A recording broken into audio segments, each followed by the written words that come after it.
અમદાવાદના વસ્ત્રાલમાં લુખ્ખાઓના આતંક બાદ સફાળી જાગી ઉઠેલી પોલીસે 100 કલાકમાં જ અલગ અલગ જિલ્લાઓમાં ગુનાખોરી સાથે સંકળાયેલા 7,000થી વધુ લુખ્ખાઓનું લિસ્ટ તૈયાર કર્યું છે। આ પૈકીના જે ગુનેગારો ગેરકાયદેસર બાંધકામ ખડક્યા હોય કે વીજ ચોરી કરતા હોય તેની સામે બુધવારથી જ એક્શન લેવાનું શરૂ કરી દીધું છે।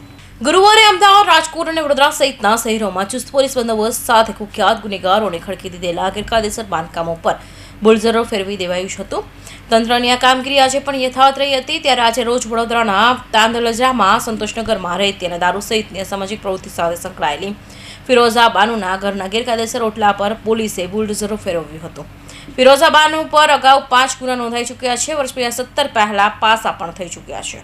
વિસ્તારના જે સંતોષનગર ગુડાના મકાન પાછળ રહેતા ફિરોઝા બાનુ કરીને જે બુટલેગર છે એ यहाँ ઘણા લાંબા સમયથી પ્રોહિબિશનની પ્રવૃત્તિમાં સંકળાયેલી હતી અને એમના ઉપર એકવાર પાસા પણ થઈ ગયેલા છે અને રેગ્યુલર એમના ઉપર કેસો પણ કરવામાં આવે છે। એમને અહીંયા જે પોતાનું મકાનના આગળ જે બીએમસીની જગ્યા ઉપર દબાણ કરેલું છે દુકાનનું, આ દબાણ અત્યારે અમે બીએમસીની ટીમને જોડે રાખી દૂર કરી રહ્યા છે અને જે મહેરબાન ડીજીપી સાહેબની સૂચના હતી કે 100 કલાકના અંદર જે એવા ગુનાખોરીમાં પ્રવૃત્તિમાં સંકળાયેલા આરોપીઓ છે એમના પહેલી યાદી તૈયાર કરવાની અને આ યાદી ઉપર એક્શન લેવાની કામગીરી કરવાની છે। તો આ અત્યારે અમે લોકોએ ગેરકાયદેસર મિલકતો દૂર કરીને અમદાવાદ સહિત વિવિધ જગ્યાએ ગેરકાયદેસર બાંધકામનો તોડવાની પ્રક્રિયા કરવામાં આવી રહી છે।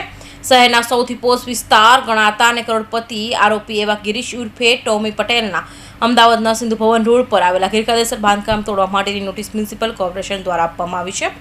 ગ્રીનફિલ્ડ સોસાયટીમાં 40 નંબરના બંગલામાં ગેરકાયદેસર રીતે બાંધકામ કરી દેવામાં આવ્યું હતું અને તેને ભાડે આપવામાં આવ્યું હતું। કૌશિક પટેલનો report, Hind TV news, Surat.